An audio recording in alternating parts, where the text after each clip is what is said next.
kedua, supaya jangan ada dusta di antara kita. Ingat bahwa tidak semua senyum tulus. Kalau tidak dari hati.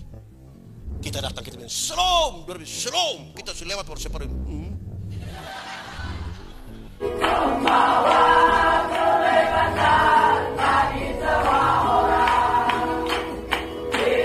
Saudara, mari kita berdoa untuk pemberitaan firman Tuhan. Mari berdoa.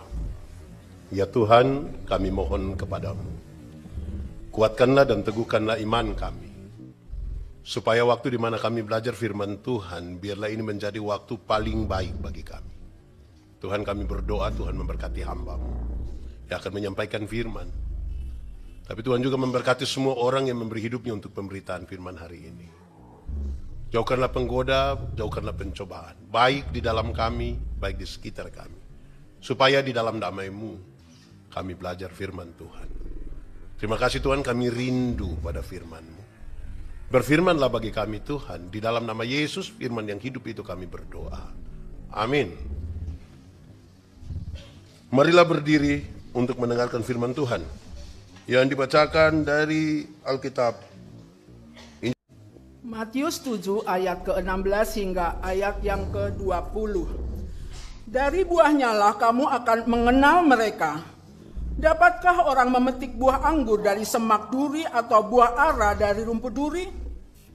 Demikianlah setiap pohon yang baik menghasilkan buah yang baik, sedangkan pohon yang tidak baik menghasilkan buah yang tidak baik. Tidak mungkin pohon yang baik menghasilkan buah yang tidak baik, ataupun pohon yang tidak baik menghasilkan buah yang baik. Sebab setiap pohon yang tidak menghasilkan buah yang baik akan ditebang dan dibuang ke dalam api. Jadi, dari buahnya lah kamu akan mengenal mereka. Demikianlah firman Tuhan. Berbahagialah semua orang yang mendengar firman dan melakukannya. Terpujilah Tuhan Yesus. Haleluya. Bapak Ibu Saudara-saudara, Shalom. Selamat sore. Ada sukacita. Tahun 2025 GPEB Orayat Labora Serpong ulang tahun ke 16 itu sudah banyak atau sedikit? Sudah banyak atau sedikit? Sudah tua atau masih muda? Dewasa atau anak-anak? Mau tambah lagi atau cukup di 16? Di awal saya mau kasih tahu kita, dewasa itu ada 3. Ada berapa? 1, dewasa biologis, sama-sama 1, 2, 3. Kasih tahu teman di sebelah, 1, 2, 3. Dewasa biologis itu waktu itu berat badan hanya 37, sekarang sudah 73. Itu dewasa biologis.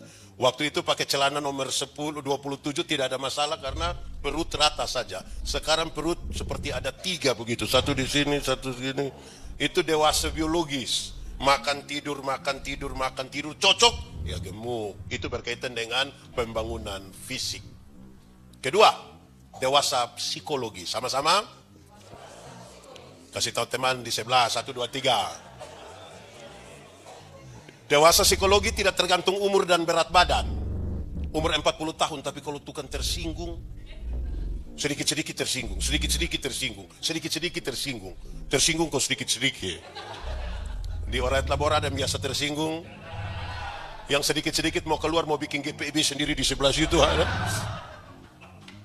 Itu badannya besar tapi pikirannya, makanya di Kupang itu kalau ada yang suka tersinggung di banyak orang, orang suka bilang begini.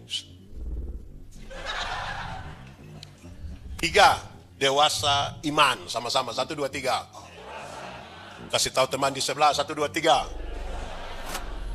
Dewasa iman tidak tergantung berapa lama kita beribadah. Dewasa iman tidak tergantung berapa lama kita melayani.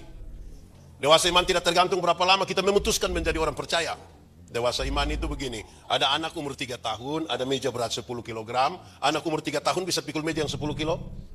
Belum bisa. 17 tahun kemudian, dia umur 20 tahun, bisa pikul meja yang 10 kilo? Yang berubah anak atau meja?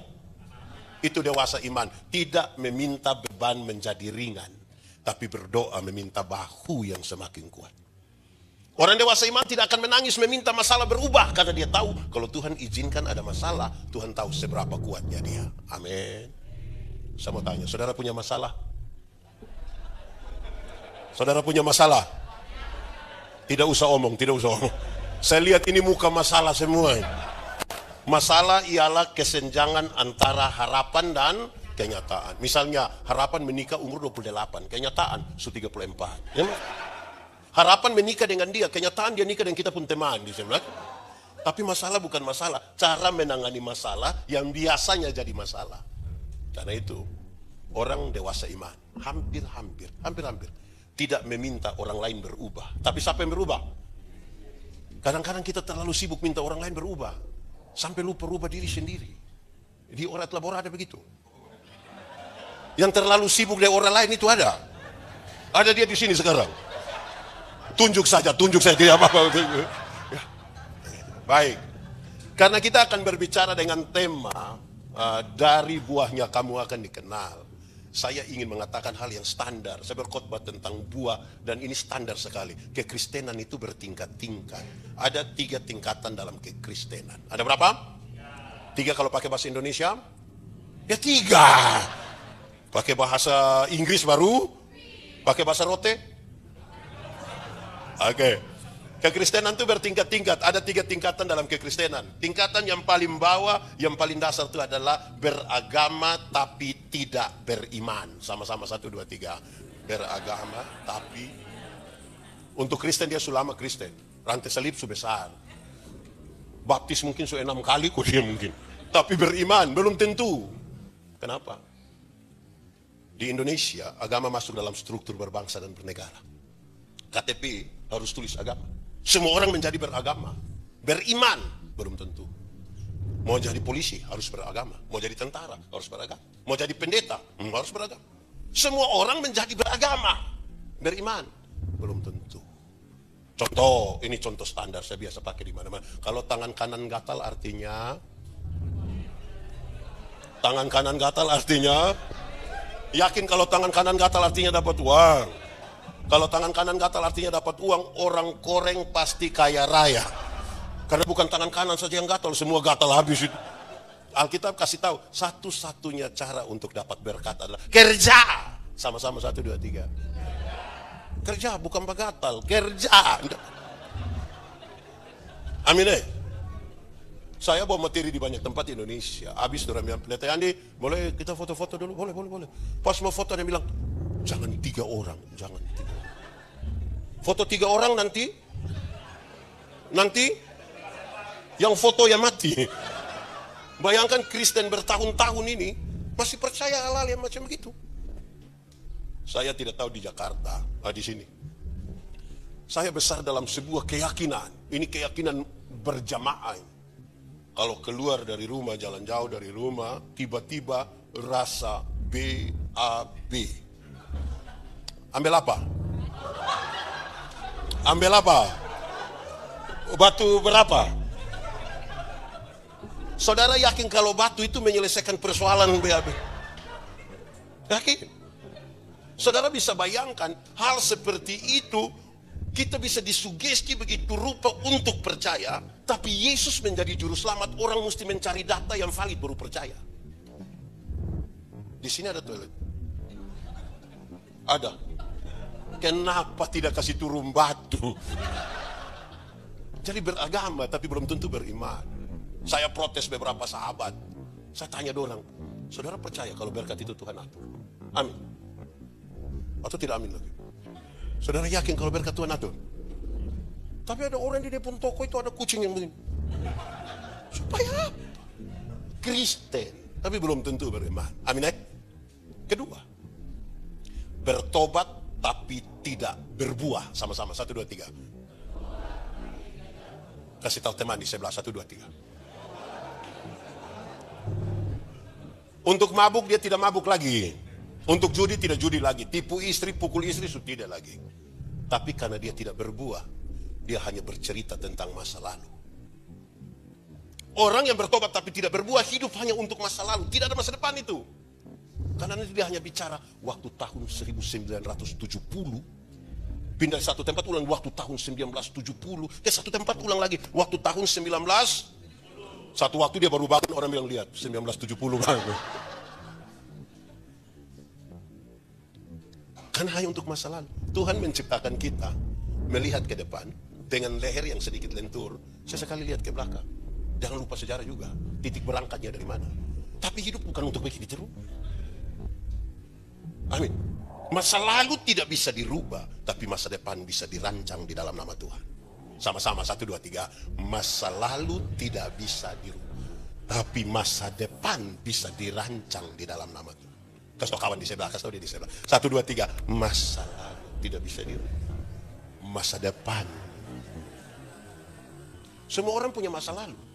Bahkan ada orang punya kecenderungan menutup masa lalu yang buruk supaya orang jangan tahu. Tidak penting, kan tidak bisa dirubah. Bahkan bagi saya tidak ada hal yang perlu disesalkan untuk sebuah masa lalu. Dan kita berjalan menuju masa depan. Amin. Ketiga dalam kaitan dengan tema ini. Ini kelas yang paling tinggi dalam kekristenan, yaitu berbuah. Sama-sama 1, 2, 3. Terus tahu teman di sebelah 1, 2, 3. Dalam hal inilah Bapakku dipermuliakan, yaitu jika kamu berbuah dan buahmu itu tetap, supaya apa yang kamu minta kepada Bapa dalam namaku diberikannya kepadamu. Tapi pertanyaannya jadi ringan. Saya tanya banyak orang di mana-mana, berbuah bagi Tuhan gampang atau susah? Berbuah bagi Tuhan gampang atau susah? Ya. Susah atau gampang? Atau susah-susah gampang? Kalau susah-susah gampang tidak ada buah, tidak ada jawaban nih. Saya bicara banyak hal tentang buah dan saya bilang, berbuah bagi Tuhan itu gampang saja. Teorinya semua orang tahu. Ranting yang melekat pada pohonnya, buah keluar dengan sendirinya tanpa disuruh. Amin. Saudara pernah lihat pohon mangga? Pernah lihat pohon mangga berbuah? Pernah lihat orang timur ancam pohon mangga supaya berbuah?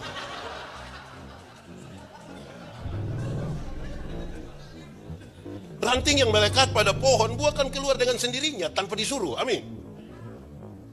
Banyak orang rindu berbuah, tapi tidak melekat kepada pohon. Akhirnya dia punya buah, ada, tapi buah plastik. Kalau kamu dikenal melalui buah, dan buah itu buah plastik. Pernah lihat jeruk plastik? Pisang plastik? Avokat plastik? Enak? Buah itu buah yang hidup. Melekat pada pohon yang hidup. Anak sekolah minggu saja tahu. Anak sekolah minggu saja. Yesus pokok dan... Sambil tepuk tangan. Yes.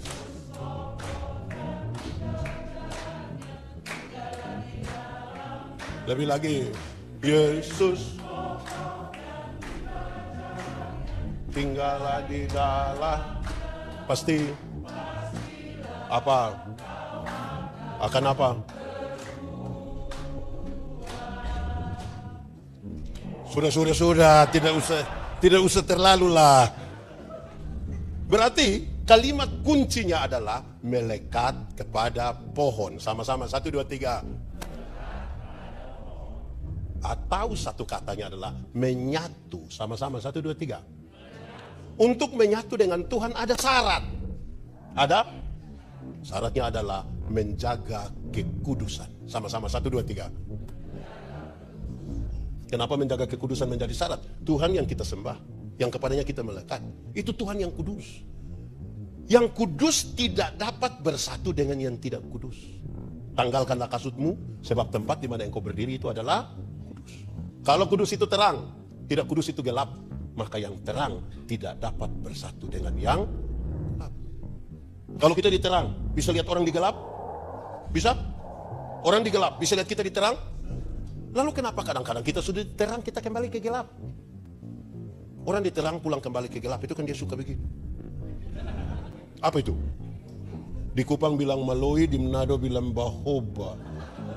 Di Jakarta bilang apa? Apa? Oh, ada yang biasa begitu. Kalau sebegini sedikit lah dia bilang,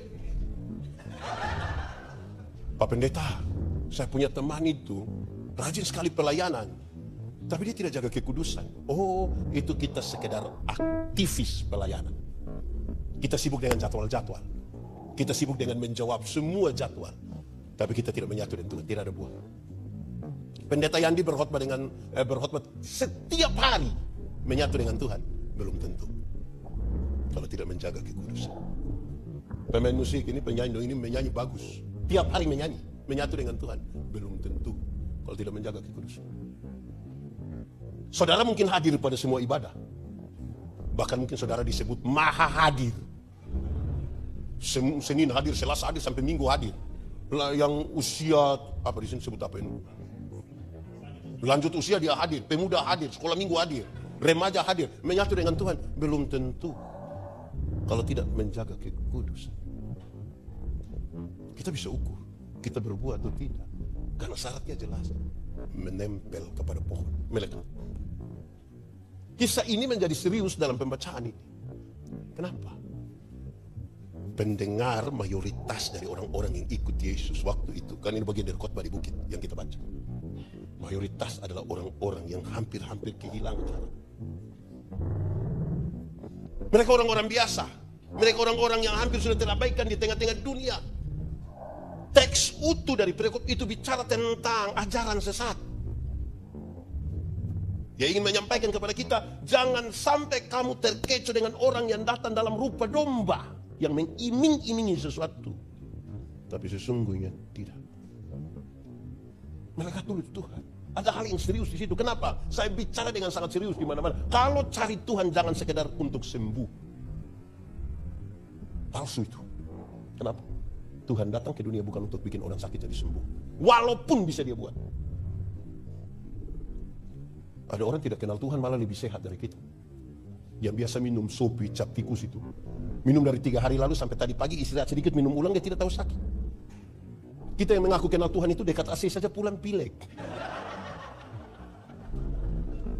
Jadi kalau cari Tuhan hanya sekedar sembuh itu palsu. Cari Tuhan jangan sekedar untuk menjadi kaya.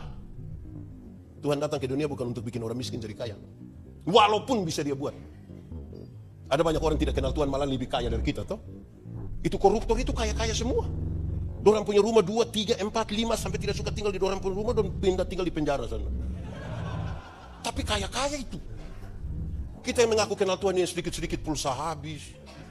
Mau beli sepatu gereja saja pakai tanya, bisa bayar berapa kali ya?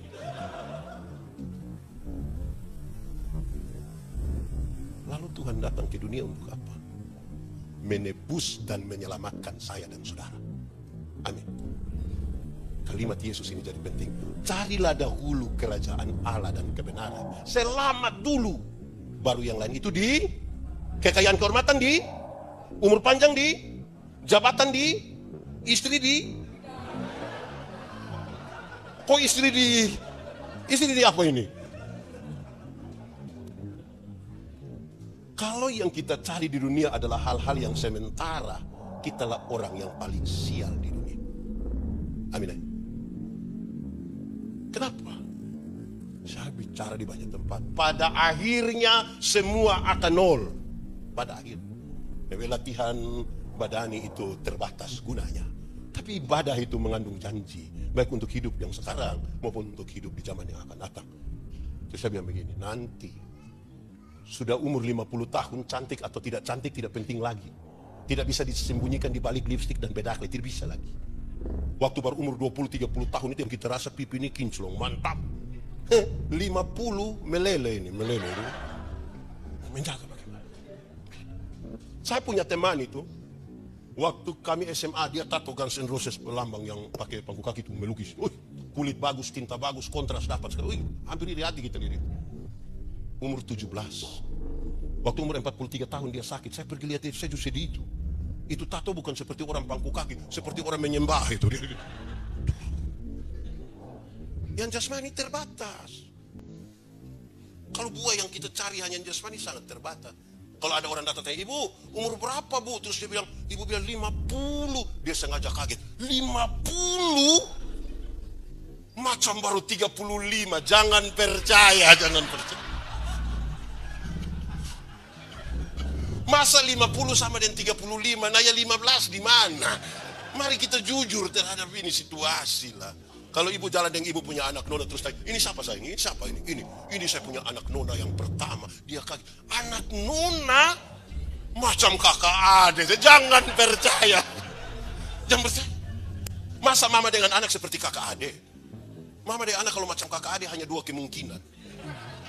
Kemungkinan pertama dia punya anak muka terlalu tua. Jadi dan dia punya mama tuh kok tipis sekali ya bedanya tuh. Kemungkinan yang kedua, dia punya mama itu menikah terlalu muda. Mungkin umur 5 tahun sudah nikah. Yang jasmani itu terbatas. Palsu itu. Umur 60 tahun. Ada jabatan, tidak ada jabatan, sama saja. So pensiun. Rata-rata ASN, TNI, Polri, perusahaan kasih pensiun orang itu di sekitar umur 60. Waktu kita masih aktif itu kita datang anak-anak bilang, siap, laksanakan hormat, lanjutkan. Aktif. So pensiun ini baru kita jalan ketemu yang baru kerja 3 bulan, dilihat kita pada bilang, tua, asam urat aman. Itu macam mau ramas dia itu. Berubah. Lalu kita mau cari apa? Umur 70 tahun, rumah besar atau rumah kecil sama saja. Apalagi rumah tingkat. So pakai tongkat mau naik di lantai 2. Tidak jadi, tidak jadi. Wah apa? Ini kita berefleksi semua ini. Di umur 80 tahun, kalau Tuhan izinkan kita umur panjang, bahkan kaya atau miskin pun sama saja. Tidak mungkin beli daging babi 2 kilo makan sendiri, tidak mungkin. Kolesterol, asam urat, jantung, diabetes, darah tinggi, gigi tidak ada. Orang lain masih kunyah. Kita tidak kunyah, kita seperti mall saja. Mall dia purasa saja. Saya hanya ingin mengingatkan kepada kita bahwa kita mau bersama-sama dengan Tuhan untuk dari buah dikenal kita. Ini untuk apa kita cari Tuhan ini? Anak sekolah minggu punya lagu sekali lagi kita nyanyikan. Cari apa?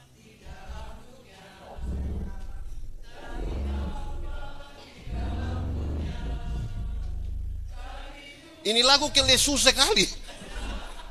Ulang sambil tepuk tangan 3, 4. Cari apa?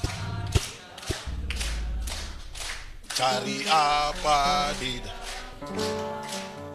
Cari dunia tentu lebih baik. Apakah dengan demikian kita mengabaikan dunia? Tidak.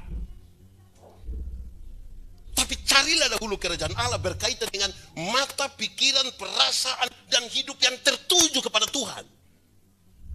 Dan saudara tidak akan pernah menyesal. Saudara tidak akan pernah kecewa ketika saudara bersandar kepada Tuhan. Saudara pernah kecewa? Saya lihat ini muka kecewa. Kecewa ialah karena terlalu berharap kepada manusia. Siapa yang berharap kepada manusia akan berjumpa dengan satu kata yang namanya kece. Kalau kece saja tidak apa-apa. Tapi tambah wah itu yang bermasalah. Hanya pada Tuhan. Pak Pendeta, sekarang bagaimana kita bicara buah? Oke, kita mulai sekarang. Kan dari buah kita dikenal. Supaya jangan palsu kan. Jangan membangun kekristenan di atas kepalsuan. Boleh. Dia harus asli. Saudara harus beribadah begitu rupa sampai menghubungkan antara hari Minggu dan hari Senin. Itu asli. Ada orang yang memisahkan terlalu jauh antara hari Minggu dan hari Senin. Hari Minggu itu dia terlalu luar biasa. Berapi-api, berair-air. Hari Senin dia gila. Sampai Sabtu. Sabtu malam dia sembuh. Minggu dia ulang lagi berapi-api. Bagaimana?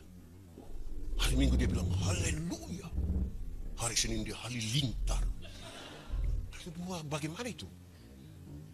Saya mulai dari contoh. Onesimus, seorang budak yang bekerja di perkebunan milik Filemon. Tidak tahan bekerja, dia bangun lari. Kena tangkap masuk penjara. Di penjara Paulus injili dia. Setelah injili dia, Paulus bilang kembali kepada Filemon. Dia bilang, Bapak, pulang itu mati. Karena para tuan itu bahkan menguasai nyawa dari budak-budak. Tapi Paulus bilang, tunggu. Saya tulis satu surat untuk Filemon. Yang pulang ini bukan budak, yang pulang orang merdeka. Yang pulang bukan budak, yang pulang saudara kita yang kekasih. Memahami sesuatu yang berbeda di situ sebagai manusia merdeka oleh karena pembebasan dari Tuhan. Onesimus disambut seperti Filemon menyambut seorang sahabat. Mereka makan bersama-sama di satu meja makan.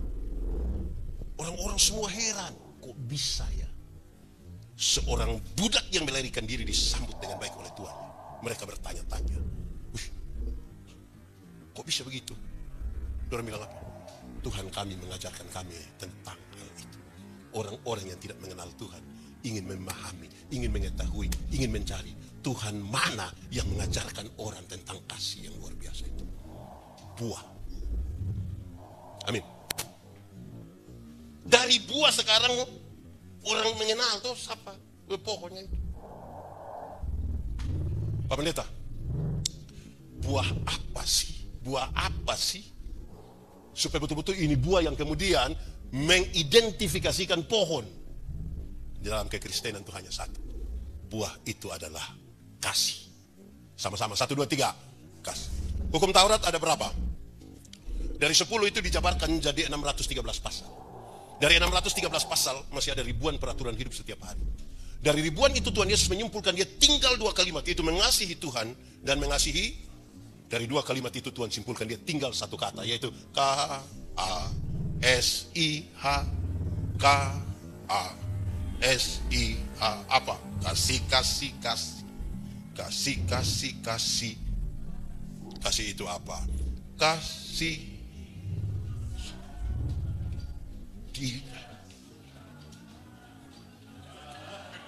Kasih itu apa? Sabar. Tidak suka? Di sini ada yang suka marah-marah.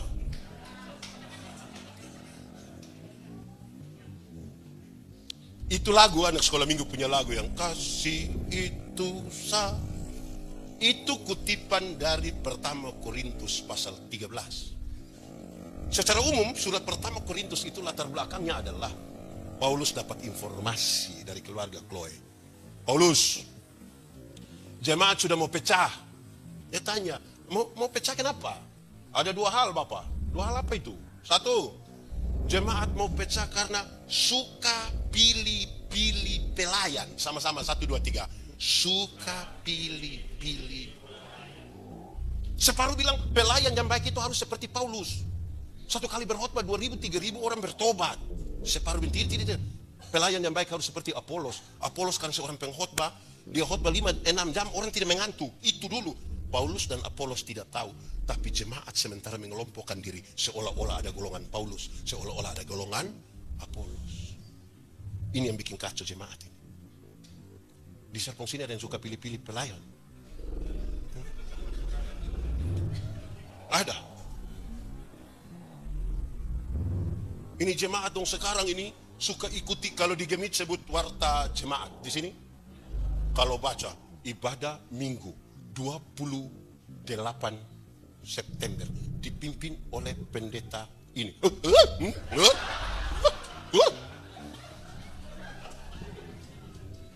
Ada di situ, di sini ada yang begitu. Ada. Dia ada di sini sekarang. Ada kok tidak? Jujur dia pakai baju warna apa? Kasih tahu saja kita. Pilih-pilih Pak. Kedua, jemaat hampir pecah karena mereka suka membanding-bandingkan karunia. Sama-sama, 1, 2, 3. Paulus kasih tahu bahwa semua orang yang percaya pada Yesus Kristus diberi karunia Roh Kudus. Dia mendefinisikan karunia dibagi dalam 2 kelompok. 1, karunia motivasi. Dan yang kedua, karunia manifestasi. Karunia motivasi seperti berkhotbah, menyanyi, mengajar, mendampingi orang. Karunia manifestasi seperti bicara dalam bahasa roh, menerjemahkan bahasa roh, menyembuhkan orang. Kedua model karunia dipakai untuk membangun jemaat. Tapi mereka tidak sibuk membangun jemaat. Mereka sibuk membanding-bandingkan karunia. Wih, ibadah di sini nih, itu roh tidak ada. Di sana yang roh sampai keluar-keluar. Di Serpong ada yang begitu. Ada di sini. Ini. Dari masalah itu, Paulus bilang, kamu seperti anak-anak. Kalau kamu seperti anak-anak, makanan kamu masih makanan ringan, tidak bisa diberi makan keras ini. Baru minum susu ini. Belum bisa dikasih makan keras. Terus Paulus bilang begini, aku akan memberitahukan kepadamu karunia yang paling utama di pasal 12, akhir pasal 12. Pasal 13 Paulus kasih tahu. Karunia yang paling utama itu adalah kasih. Ayat pertama, kedua, ketiga dari pasal 13 dia kasih tahu, sekalipun engkau tahu semua bahasa manusia, bahkan bahasa malaikat pun engkau tahu semuanya, kalau kasih tidak ada padamu, engkau seperti gong. Hanya gong yang bunyi-bunyi. Ayat 2, sekalipun engkau pintar, Bahkan engkau punya iman yang sempurna yang memindahkan gunung ke laut. Tapi kalau kasih tidak ada padamu, engkau tidak ada gunanya. Yang ketiga, ayat 3 lebih menarik. Dia bilang, sekalipun engkau memberi semua yang ada pada dirimu, bahkan hidupmu, dirimu engkau kasih untuk dibakar sekalipun. Jadi martir toh. Tapi kalau kasih tidak ada, engkau tidak ada faedah sama sekali. Baru dia jelaskan ayat 4 sampai ayat 7. Ada 15 macam kasih. Kalau saya khotbah 15 ini, kita tidak pulang. Kita langsung lanjut dengan ibadah besok. Dia kasih tahu, kasih itu sabar. Ini buahnya ini. Sama-sama 1, 2, 3. Kasih itu. Kasih tahu kawan di sebelah 1, 2, 3.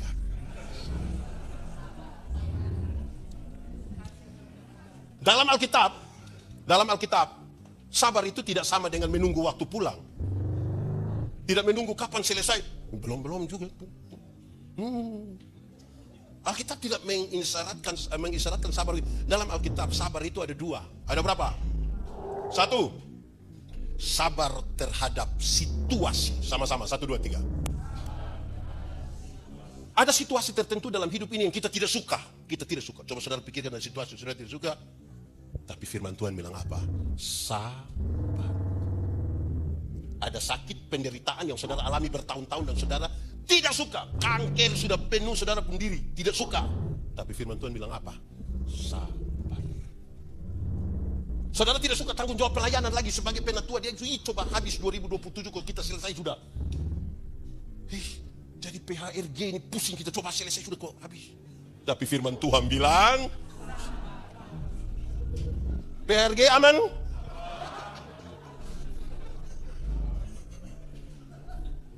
Ada pendeta yang khotbah lama sekali kita sudah malas dengar.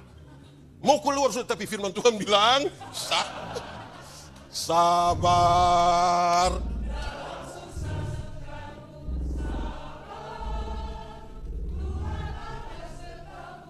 Sabar.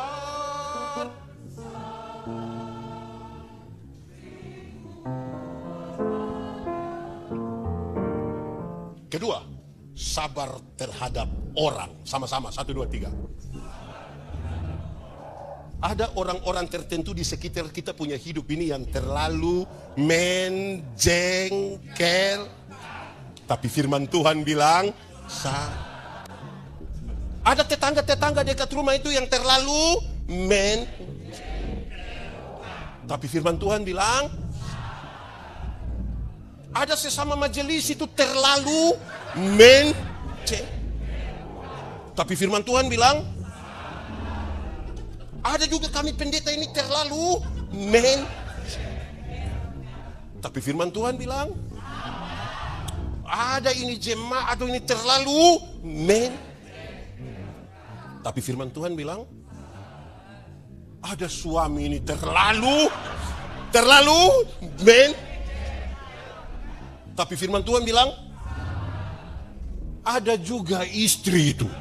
Ada kok tidak? Siapa punya istri itu? Terlalu tapi firman Tuhan bilang, ada orang yang sekarang duduk di kita samping kiri atau kanan itu terlalu tapi firman Tuhan bilang,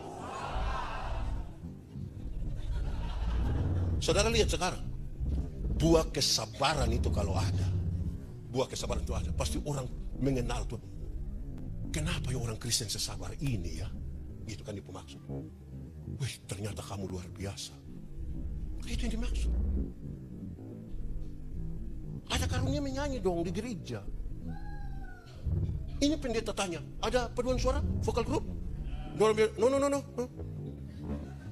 Tapi kalau bilang ketua majelis sinode harian GPIB dan gubernur Banten akan datang ke GPIB Ora et Labora. Waduh, solo dia, duet dia, vokal grup dia, paduan suara dia. Tadi ini karunia makam puji.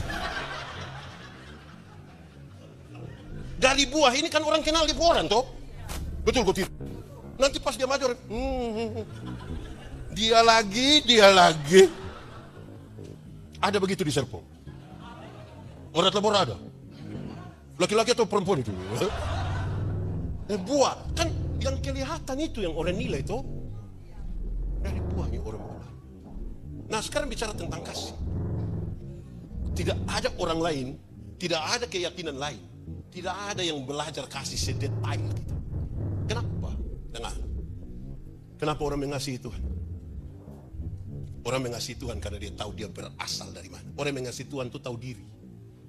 Kamu tinggal dalam dunia tapi tidak berasal dari dunia. Orang kalau tahu diri itu aman. Lalu kenapa saya mengasihi sesama? Kita diajar, ini buah.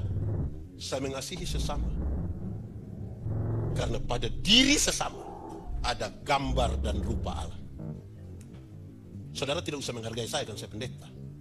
Hargailah saya karena pada saya ada gambar rupa Allah. Amin.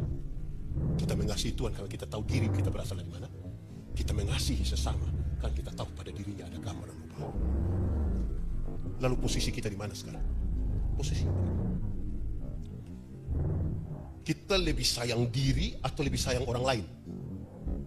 Lebih sayang diri atau lebih sayang orang lain? Diri. Alkitab juga bilang begitu. Kasihilah orang lain seperti engkau mengasihi. Jadi kalau engkau tidak mampu mengasihi dirimu, engkau tidak mungkin mengasihi orang lain. Amin. Sekarang saya mau tanya. Kalau kita mengasihi diri, apakah kita mau kita terluka? Mau ada kepahitan dalam hati kita? Oke. Kalau gitu saya mau tanya. Pendeta Yandi benci ibu pendeta. Yang rugi pendeta Yandi atau ibu pendeta? Kenapa pendeta Yandi rugi? Setiap kali lihat ibu pendeta punya muka, saya hati senang kok tidak? Setiap kali orang bicara ibu pendeta pun kebaikan, saya hati senang kok tidak? Setiap kali ibu pendeta bilang, Pak Pendeta Shalom, saya hati senang atau tidak? Kalau saya mengasihi diri saya harus berhenti membenci ibu pendeta. Amin. Ada orang yang saudara tidak suka?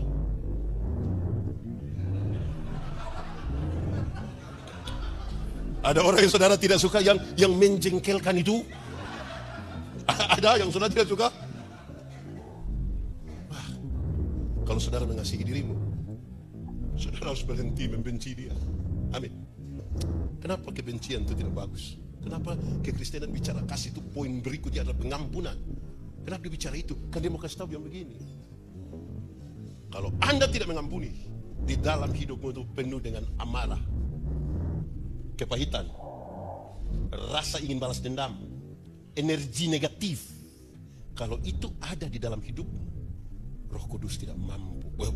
Roh Kudus tidak bisa menyatu di hati yang penuh dengan kebencian.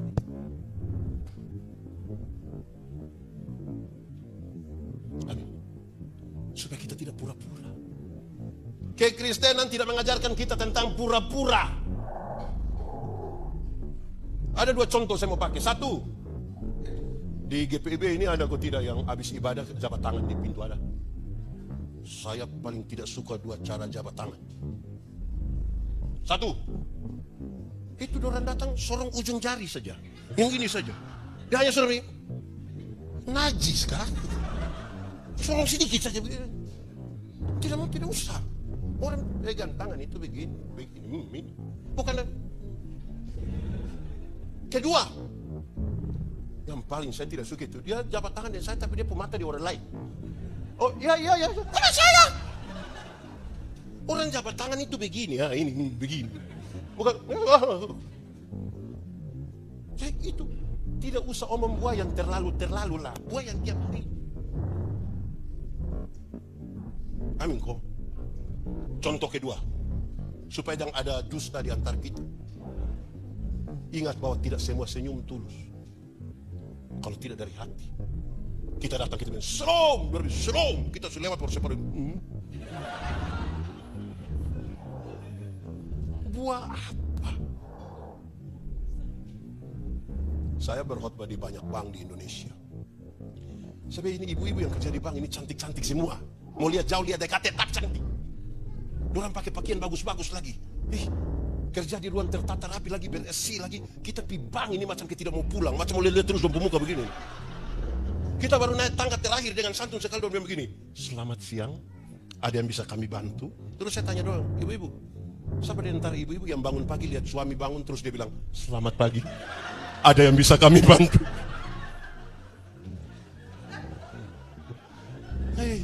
Jangan ada dusta di antara. Itu baru buah. Kalau tidak buah itu palsu semua itu. Amin kok. Melekat dengan Tuhan itu menari. Karena kita di mana Tuhan ada di situ toh. Amin kok tidak. Suami istri itu kalau bertengkar. Di sini suami istri pernah bertengkar? Atau suami istri penuh sayang semua ini? Suami istri kalau bertengkar itu jangankan Tuhan. Jangankan Tuhan. Baru pendeta yang datang saja belum bisa damai. Ada ribut, ada bertengkar, ada berkelahi, suara tinggi lagi di situ. Tiba-tiba pendeta bilang, "Shalom." Langsung damai. "Shalom, shalom, aduh ibu pendeta, shalom, aduh, shalom. Ini sayang, mari ada, aduh."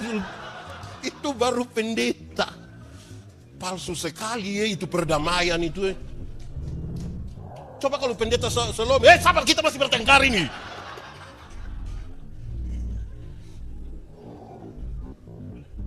Kita hidup kok jadinya munafik ya. Tidak jujur terhadap sesuatu. Lalu buat. Itu baru pendeta. Apalagi kalau Tuhan bersama-sama dengan kita. Oh Tuhan kalau bersama-sama dengan kita. Setiap kali suami marah mau tampar istrinya. Di sini ada suami biasa tampar istri. Ada kok tidak? Saya balik pertanyaan. Ibu-ibu yang biasa kena tampar dari suami coba angkat tangan. Jangan berani angkat tangan pulang kena tampar lagi. Suami terlalu marah mau tampar dia pu istri. Untung ada Tuhan. Kalau tidak kau mati. Ya, betapa pengaruhnya Tuhan dalam kita hidup toh. Amin kecil. Setiap kali istri terlalu marah mau mati suami. Di sini ada istri suka maki-maki itu.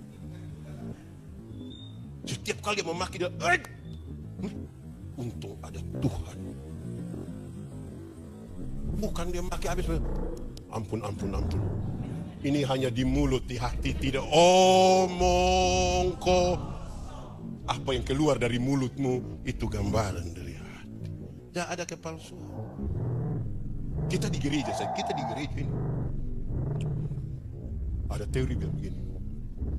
Laki-laki melihat perempuan, tapi perempuan melihat perempuan. Kami laki-laki, bapak-bapak, suami-suami ini kalau duduk sama-sama. Tiba-tiba seorang perempuan cantik masuk. Serempak kami punya kepala akan begini. Tapi kalau istri ada di sebelah dan lihat seperti itu beresiko tinggi. Perempuan itu masuk kami punya kepala tetap saja. Hanya mata yang pindah. Itu kami. Atau saya lah. Supaya bapak-bapak lain sini tidak tutup mata semua saja. Tidak. Tapi ibu-ibu, perempuan itu melihat perempuan.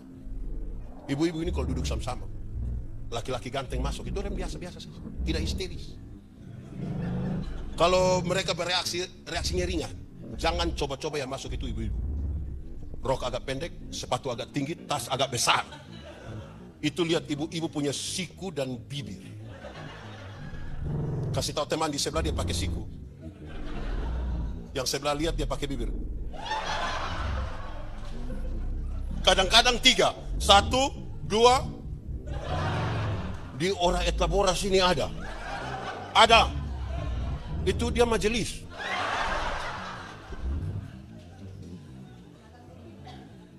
Nah saudara, kalau kasih tidak menjadi dasar, tidak bisa. Dan itu buah dan harganya terlalu mahal itu. Itu buah terlalu mantap itu. Tidak bisa ukur. Nah, saya ingin akhiri khotbah ini. Kisah ini, saya bilang saya akhiri, tapi kisah panjang. Sabar. Dalam sabar itu ada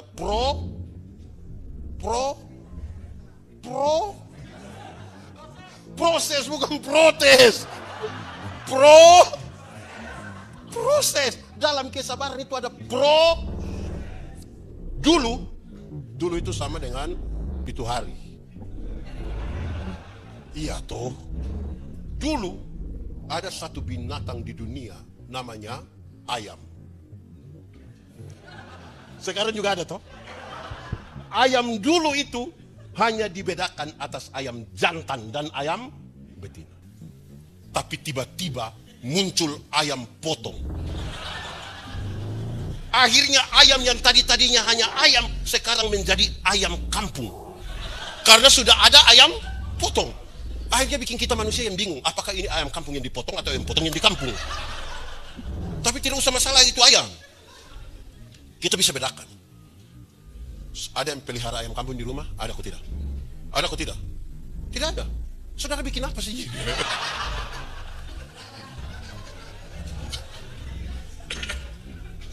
Ayam kampung itu kita pelihara lama 6 bulan ini. Dia masih kecil, tetap kecil, belum terlalu besar.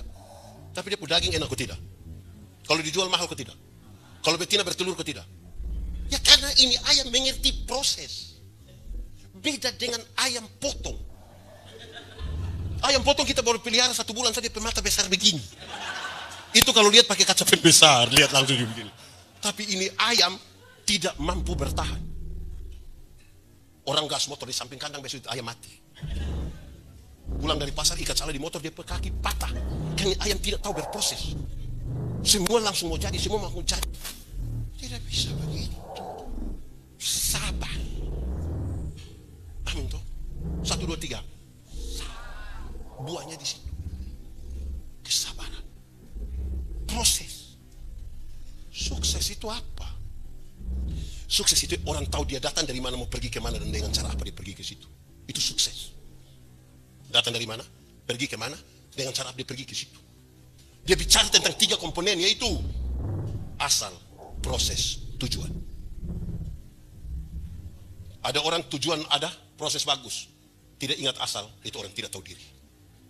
Itu orang ingat asal, dia berhasil, proses tidak jalan, ini orang gila. Ya gila bagaimana pendeta? Iya. Tiba-tiba ada yang kasih saya uang 2 miliar. Pendeta, tolong ke Singapura dalam waktu 1 minggu habiskan ini 2 miliar. Saya langsung gila. Kok tidak ada proses apa-apa, tiba-tiba terima uang begitu banyak? Ada yang tidak pernah kuliah, tiba-tiba kasih tahu pendeta, syukuran wisuda ini. Kuliah di mana? Tiba-tiba syukuran wisuda. Proses. Orang asal tahu diri, proses bagus, tidak punya tujuan, orang kehilangan arah. Karena hanya orang yang punya tujuan yang bisa menguasai diri. Kita ini jalan dari sini mau ke rumah saja. Saudara ada rumah? Kita mau ke rumah saja, turun di situ sudah ada pilihan, belok kiri atau kanan toh. Ada lagi simpang 4, ada lagi putar melingkar begini. Hanya orang yang menguasai diri, yang orang pakai, no. Ada papa,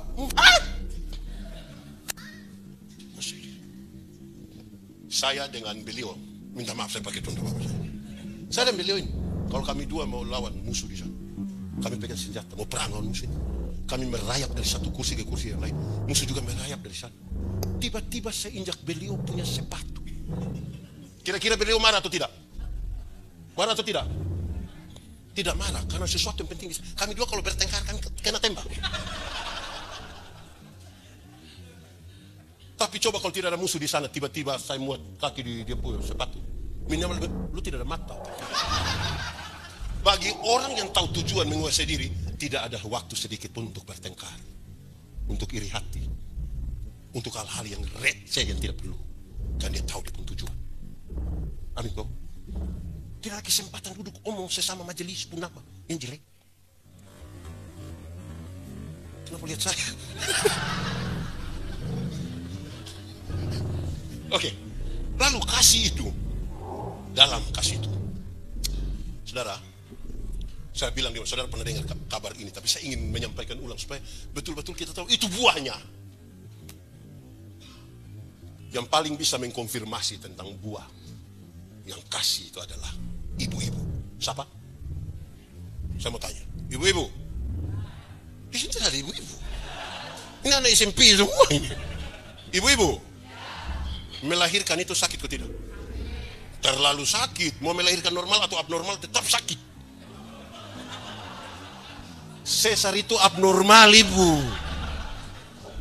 Waktu ibu-ibu sakit melahirkan, kami suami saja tidak menolong. Ibu ada sakit melahirkan tuh, kami paling di luar, taruh tangan di kepala baru bilang, Yesus, paling hanya begitu. Sudah bilang Yesus, saya bayangkan ini anakmu kamu ikut siapa ini? Paling hanya. Kamu ketika kamu baru lahir tuh, aduh, kamu tidak tahu apa-apa. Kamu hanya tahu menangis. Orang tua pusing. Kalau anak menangis, dia pikir basah kah? Lapar kah? Salah urat kah? Jam 3 subuh, kamu punya jam tidur itu, orang tua punya jam bangun. Orang tua punya jam tidur, kamu pun jam bangun. Banyak orang tua tidak tidur, tagal kamu ini. Jam 3 pagi masih ada orang tua begini-begini depan anak toh? Betul kok tidak? Dalam keadaan sempoyongan tidak bisa tidur. Seringkali ibu-ibu dipaksa lagi menjadi penyanyi. Makanya ibu-ibu punya lagu itu seringkali tidak bisa dipertanggungjawabkan. Kalau tidak bobo digigit. Padahal justru kalau anak bobo itu baru nyamuk gigit. Kalau anak ada lari-lari, nyamuk mana mau gigit dia tidak bisa. Tapi sudah tidak usah persoalkan itu. Waktu kamu lahir, kamu tidak bisa omong. Atau siapa punya anak yang lahir langsung dia bilang yes, tidak. Orang tua ajar kamu bicara itu satu-satu suku kata. Ma, pa. Setelah sudah besar, begitu sudah remaja, SMA, kuliah, sudah lancar bicara kan? Ada suka bicara dari orang tua? Orang lebih suka bicara dengan lihat, tidak tahu bicara. Kita ajar bicara, lancar bicara, lebih suka bicara dengan teman daripada yang orang tua. Pertanyaan terakhir, kenapa mau kasih makan itu orang? Mau kasih makan orang? Sudah lihat, kasih. Orang tua itu kadang memang ini, anak, asal kamu mau sekolah tinggi, biar kami orang tua ikat perut, tidak apa-apa. Pernah dengar itu kalimat? Dorang kalau sampai omong ikat perut itu bukan berarti dorang mau pakai stagen. Tapi seringkali dorang berhutang demi anak-anak mereka.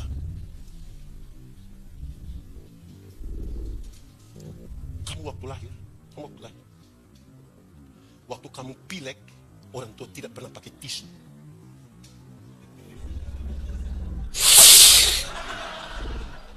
Betul kok tidak? Waktu kamu buang air besar, orang tua tidak pernah pakai sarung tangan. Amin. Tapi saudara lihat, hari ini ketika orang tua sudah di tempat tidur, sudah di kursi roda karena sakit, ada anak kandung yang urus.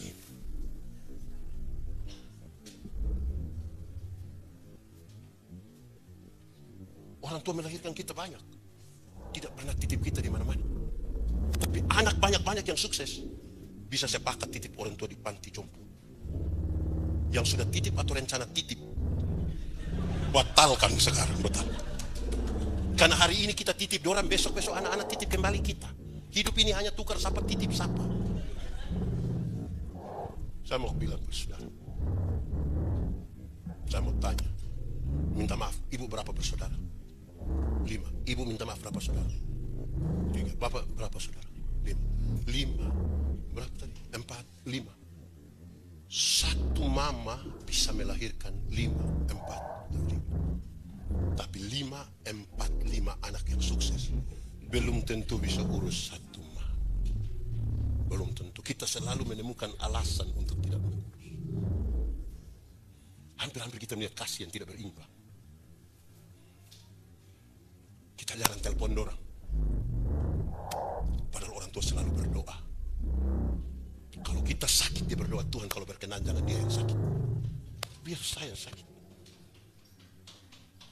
Kita menyanyi dulu satu lagu, ini lagu Dunia Izin Mempendeta.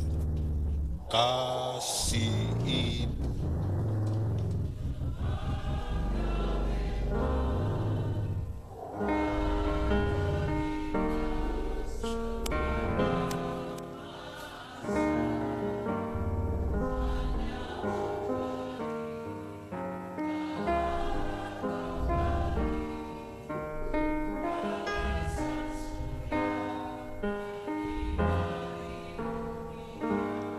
Coba kita ulang menyanyi lagu ini sambil bayangkan mertua punya muka. Kasih kepada siapa?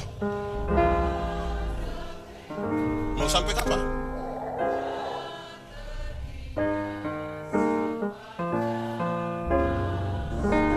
Hanya apa? Harap kembali atau tidak? Seperti apa?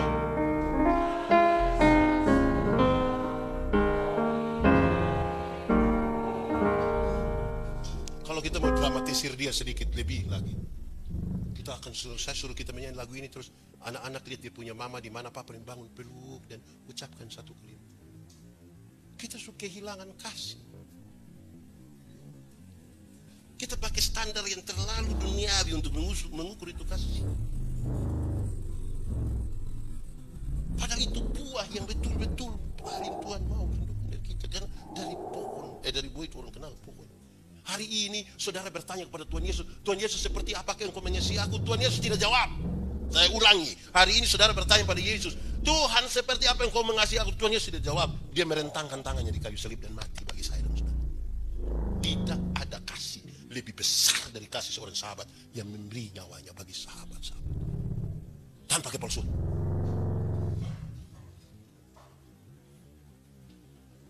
Tanpa kepalsuan. Maka saya bilang, paling bisa konfirmasi ini orang paling dasar. Pada saat anak-anak tidak menelpon mereka, pada saat anak-anak bertengkar untuk sesuatu yang mereka tidak suka, orang tua ini kan dia punya harapan sedikit-sedikit. Anak, kawin orang baik-baik ya. Kan orang tuanya mau begitu. Atau siapa pun orang tua bilang, anak tolong kawin orang gila saat menikah dia orang baik-baik. Ingat, kakak adik jangan bertengkar ya. Ingat, rumah tua jangan kasih di petugas koperasi ya. Harapan dingin-dingin begitu saja. Belum cukup bahagia. Ini kita online berjam-jam, tidak pernah telepon orang. Tapi orang tua sakit atau meninggal, dia telepon berulang-ulang. Jangan kubur dulu sebelum saya sampai. Wah, mau kasih tahu siapa? Saya mau tanya, kalau hari ini saudara berjumpa dengan orang tua untuk hari yang terakhir, besok sudah mati, apa yang ingin saudara katakan? Apa yang harus saudara bilang?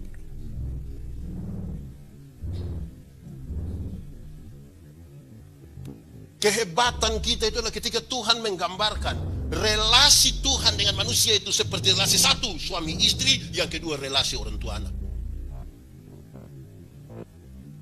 Mempelai laki-laki, mempelai perempuan, dan pewaris kalian, anak. Jadi gambaran paling utama kita temukan sebenarnya di rumah. Kalau ada yang ribut-ribut di gereja bertengkar, itu kan di rumah tidak beres. Dia selesai. Saudara, memang begitu sudah. Tidak usah sedih-sedih lah. Pulang telepon orang tua toh. Buah itu akan keluar menjadi nyata tuh ketika kita ada di tengah-tengah persoalan. Saya menggumuli satu persoalan dengan jemaat yang kemudian membuat saya mengambil kesimpulan begini. Memulai sesuatu dengan sulit. Memulai sesuatu dengan Tuhan sangat sulit untuk kita mengakhirinya bersama dengan Tuhan. Saya ulangi, memulai sesuatu dengan Tuhan sangat sulit kita mengakhirinya bersama Tuhan. Waktu kita doa, kita mau memulai dengan Tuhan. Ketika jalan kita makin bagus, ada beberapa orang memilih meninggalkan Tuhan. Waktu kita mulai dengan Tuhan dan jalan kita makin menurun. Beberapa orang tidak mau lagi bersama dengan Tuhan. Butuh sesuatu yang lebih di situ. Lalu bagaimana? Teorinya begini. Hafal ikut yang saya bilang. Kasih ialah. Omong 1, 2, 3. Kasih kebaikan. Tidak terpatahkan oleh apapun. Tidak akan berubah menjadi kebencian. Ulang. Kasih ialah kebaikan. Tidak terpatahkan oleh apapun. Tidak akan berubah menjadi kebencian. Rujukannya begini. Karena begitu besar kasih Allah akan dunia ini. Apakah Tuhan Allah mengasihi dunia? Apakah dunia mengasihi Tuhan Allah? Lalu apakah karena dunia tidak mengasihi Tuhan Allah berhenti mengasihi dunia? Apa kemudian Tuhan membenci dunia? Saudara lihat sekarang. Kasih tidak terpatahkan. Sama-sama 1, 2, 3. Supaya tidak ada orang yang bilang begini. Kak, saya hargai kak, tapi saya lihat kamu sifat asli begini. Maaf. Itu bukan kasih. Egois. Itu bukan buah yang baik. Pak Pendeta, tapi kita manusia. Saya akhiri khotbah ini. Saya minta tolong kak, bantu Om Pendeta. Mari ke depan. Bantu Om Pendeta depan. Hal yang saudara tahu saya ingin mengulang bagi kita.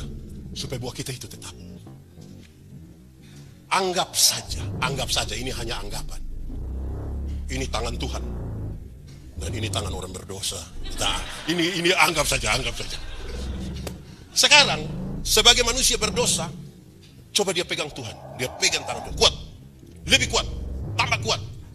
lagi tambah kuat. Ini paling kuat. Sekarang kita tanya, pegang sekuat ini bisa bertahan berapa lama? 1 detik bisa? Bisa. 1 menit bisa? Kayaknya nggak bisa. 1 jam bisa? Ya nggak bisa. 17 tahun bisa? Nggak bisa. Makin kuat dia pegang, makin cepat dia lepaskan. Lalu bagaimana dia tetap bisa bertahan supaya buahnya tetap? Dia harus membiarkan tangan Tuhan pegang dia. Sebagai manusia kadang-kadang dia tilis tidak berdaya, seolah-olah tangan kita ingin terlepas. Tapi tangan Tuhan tidak akan pernah melepaskan kita. Amin. Tuhan memberkati kita. Mari berdoa. Tuhan, terima kasih. Kami renungkan firman-Mu dalam keterbatasan kami. Tapi kami meyakini kalau Tuhan di dalam kami dan kami dalam Tuhan, benih firman-Mu bertumbuh dan berbuah dalam hidup kami. Seperti tanah, biar kami jadi tanah yang subur, supaya berita firman-Mu berbuah dan menjadi berkat. Kami sangat rindu firman-Mu jadi pelita bagi kaki kami sekaligus terang bagi jalan kami. Berkatilah semua yang datang dalam nama Tuhan. Terpujilah nama